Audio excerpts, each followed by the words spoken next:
BJP JDS ಸಹಾಯ ಮಾಡಿಲ್ಲ ಅಂದ್ರೆ ಸಿಪಿ ಯೋಗೀಶ್ವರ್ ಗೆಲ್ತಾ ಇರಲಿಲ್ಲ. ಇಂಥ ಒಂದು ಸ್ಟೇಟ್ಮೆಂಟ್ ಅನ್ನ ಕೊಟ್ಟಿರೋದು ಬೇರೆ ಯಾರೂ ಅಲ್ಲ, ಕಾಂಗ್ರೆಸ್ನ ರಾಜ್ಯಾಧ್ಯಕ್ಷರು ಡಿಸಿಎಂ ಡಿಕೆ ಶಿವಕುಮಾರ್ ಈ ಮಾತನ್ನ ಹೇಳಿದ್ದಾರೆ. ಬಿಜೆಪಿ ಜೆಡಿಎಸ್ನವರು ಸಹಾಯ ಮಾಡಿದ್ರಿಂದ ಸಿಪಿ ಯೋಗೇಶ್ವರ್ ಗೆದ್ರು. ಚನ್ನಪಟ್ಟಣ ಗೆಲುವಿನ ಗುಟ್ಟು ಬಿಚ್ಚಿಟ್ಟಂತ ಡಿಸಿಎಂ ಡಿಕೆಶಿ ಚನ್ನಪಟ್ಟಣ ಫಲಿತಾಂಶದ ಬಗ್ಗೆ ಡಿಸಿಎಂ ಸ್ಫೋಟಕ ಹೇಳಿಕೆಯನ್ನ ನೀಡಿದ್ದಾರೆ. ಪರೋಕ್ಷ ಪ್ರತ್ಯಕ್ಷವಾಗಿ ಸಹಾಯದಿಂದ ನಮಗೆ ಗೆಲುವು ಸಿಕ್ಕಿದೆ. ಬಿಜೆಪಿ ಜೆಡಿಎಸ್ ನಾಯಕರು ನಮಗೆ ಸಹಾಯ ಮಾಡಿದ್ದಾರೆ.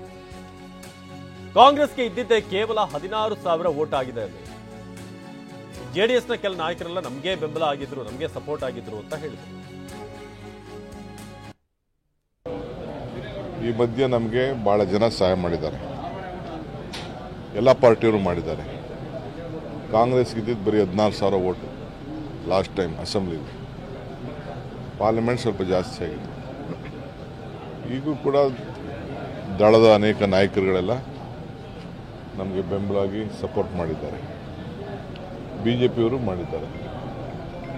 ಬಿಜೆಪಿಯವರೆಲ್ಲ ಬಂದು ನಮ್ಮ ಜೊತೆ ಬೆಂಬಲ ನಿಂತ್ಕೊಳ್ಳಿಲ್ಲ ಅಂದರೆ, ಅವರು ಪರೋಕ್ಷವಾಗಿ ಪ್ರತ್ಯಕ್ಷವಾಗಿ ಸಹಾಯ ಮಾಡಿಲ್ಲ ಅಂದರೆ, ದಳದವರು ಸಹಾಯ ಮಾಡಿಲ್ಲ ಅಂದರೆ ನಮ್ಗೆ ಇಷ್ಟು ಓಟು ಬರ್ತಿರಲಿಲ್ಲ. ನಾವು ಅದಕ್ಕೆ ಅವ್ರಿಗೆಲ್ಲ ಅಭಿನಂದಿಸ್ತೇನೆ. ಮುಂದಕ್ಕೆ ಅಭಿವೃದ್ಧಿ ಮಾಡ್ಕೊಂಡು ಹೋಗೋಣ, ಅದು ನಮ್ಗೆ ಇಂಪಾರ್ಟೆಂಟ್. ಅಶ್ವತ್ಥ ನಾರಾಯಣ ಏನು ಹೇಳಿದ್ದಾರೆ, ನನಗೆ ಗೊತ್ತು ಯೋಗೇಶು ಗೆಲ್ತಾರೆ ಅನ್ನೋದು ನನಗೆ ಗೊತ್ತಿತ್ತು ಅಂತ ಅವ್ರು ಹೇಳಿದ್ದಾರೆ. ಅವ್ರಿಗೆ ದಡ್ರ ಜಿಲ್ಲಾ ಮಿನಿಸ್ಟರ್ ಆಗಿದ್ದವರು, ಅವರು ಡೆಪ್ಟಿ ಚೀಫ್ ಮಿನಿಸ್ಟರ್ ಆಗಿದ್ದವರು, ಅವ್ರಿಗೆ ಜನರ ನಾಡಿ ಗೊತ್ತಿತ್ತು. ಈಗ ಚನ್ನಪಟ್ಟಣದಲ್ಲಿ ಇರೋಂಥ ಬಿಜೆಪಿ ಕಾರ್ಯಕರ್ತನ ಬಿಡಿ, ಈಗ ಗುರ್ತು ಮಾಡಿ ಇಟ್ಕೊಂಡಿದ್ರಲ್ಲ, ಬೆಳಗ್ಗೆ ಇದ್ರೆ ಅವ್ರನ್ನ ಕರ್ಕೊಂಡು ಹೋಗೋದು, ಅವ್ರ ಮನೇಲಿ ಇರೋದಿಲ್ಲ. ಅವರೆಲ್ಲ ಯಾರಿಗೂ ಓಟ್ ಹಾಕಿದ್ದಾರೆ, ಅವ್ರ ಬೂತ್ಗಳೆಲ್ಲ ಯಾರಿಗೂ ಓಟ್ ಬಿದ್ದಿದೆ. ನಾನು ಬಿಚ್ಚಿ ಮಾತಾಡಕ್ಕೆ ಹೋಗಲ್ಲ. ಇನ್ನು ಕುಮಾರಸ್ವಾಮಿ ವಿರುದ್ಧ ಡಿಸಿಎಂ ಡಿಕೆ ಶಿವಕುಮಾರ್ ರೋಷಾವೇಶ ವ್ಯಕ್ತಪಡಿಸಿದ್ರು. ಇವರು ಡಿಕೆ ಸುರೇಶ್ರನ್ನೇ ಸೋಲಿಸಿದ್ರು, ಗೊತ್ತಿಲ್ವಾ? ಡಿಕೆ ಸುರೇಶ್ ಅವರನ್ನೇ ಸೋಲಿಸಿದ್ರು. ಡಿಕೆ ಸುರೇಶ್ನನ್ನ ಸೋಲಿಸಿದಾಗ ಸಿಪಿವೈ ಎಲ್ಲಿದ್ರು? ಎಚ್ ಡಿ ಕುಮಾರಸ್ವಾಮಿ ವಿರುದ್ಧ ಆಕ್ರೋಶ ವ್ಯಕ್ತಪಡಿಸಿದ್ರು. ಡಿಕೆ ಸುರೇಶ್ ಅವರನ್ನ ಸೋಲಿಸಿದಾಗ ಎಲ್ಲಿದ್ರು ಸಿಪಿವೈ? ಇದೇ ಸಿಪಿ ಯೋಗೇಶ್ವರ್ ಬಿಜೆಪಿಯಲ್ಲಿದ್ರು ತಾನೆ. ದಳ ಮನೆತನದವರನ್ನ ಬಿಜೆಪಿಯಲ್ಲಿ ಸ್ಪರ್ಧೆ ಮಾಡಿಸಿದ್ರು. ಇದಕ್ಕೆ ಯಾವ ಪದ ಜೋಡಣೆ ಮಾಡೋಣ ಹೇಳಿ? ಚನ್ನಪಟ್ಟಣದಲ್ಲಿ ಎಚ್ಡಿಕೆ ವಿರುದ್ಧ ಡಿಸಿಎಂ ಡಿಕೆ ಬೆಂಕಿ ಉಳಿದರು. ಡಿಕೆ ಸುರೇಶ್ನ ಸೋಲ್ತಾಗ ಏನಾದ್ರು ಏನಂತ ಕರಿತೀರಾ? ಡಿಕೆ ಸುರೇಶ್ ಸೋಲ್ತಾಗ ಏನಂತ ಕರಿತೀರಾ?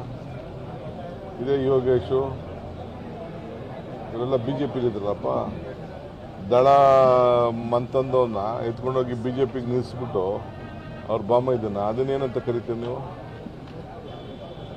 ಅದಕ್ಕೆ ಯಾವ ಪದ ಜೋಡಣೆ ಮಾಡ್ತೀರಿ ನೀವು? ಸುಮ್ಮನೆ ಮಾತಾಡ್ತಾರಷ್ಟೇ. ಕ್ರೆಡಿಟ್ ಅಪೂರ್ವ ಸಹೋದರರಿಗಂತೂ ಇಲ್ಲ. ಅಪೂರ್ವ ಸಹೋದರಿಗೆ ಕ್ರೆಡಿಟ್ ಇಲ್ಲ.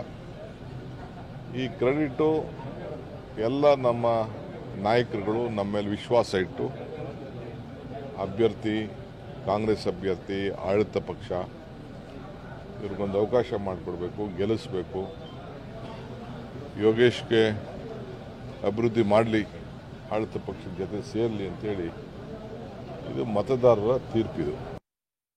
ನಮ್ಗೆ ಅದೆಲ್ಲ ಮುಖ್ಯ ಅಲ್ಲ. ಏನು 19 ಇದ್ರೂ ಜಿಲ್ಲೆ ನಮ್ಗೆ ಮುಖ್ಯ ಅಲ್ಲ. ಹಿಂದೆ ಬೇಕಾದಷ್ಟು ಇದ್ದರು, ಈಗ 19 ಆಗಿದ್ರು, ಈಗ 18 ಆಗಿದ್ದಾರೆ ಅಷ್ಟೇ. ನಮ್ಗೆ ಅದೆಲ್ಲ ಮುಖ್ಯ ಅಲ್ಲ. ಏನು 19 ಇದ್ರೂ ಜಿಲ್ಲೆ ನಮ್ಗೆ ಮುಖ್ಯ ಅಲ್ಲ. ಹಿಂದೆ ಬೇಕಾದಷ್ಟು ಇದ್ದರು, ಈಗ 19 ಆಗಿದ್ರು, ಈಗ 18 ಆಗಿದ್ದಾರೆ.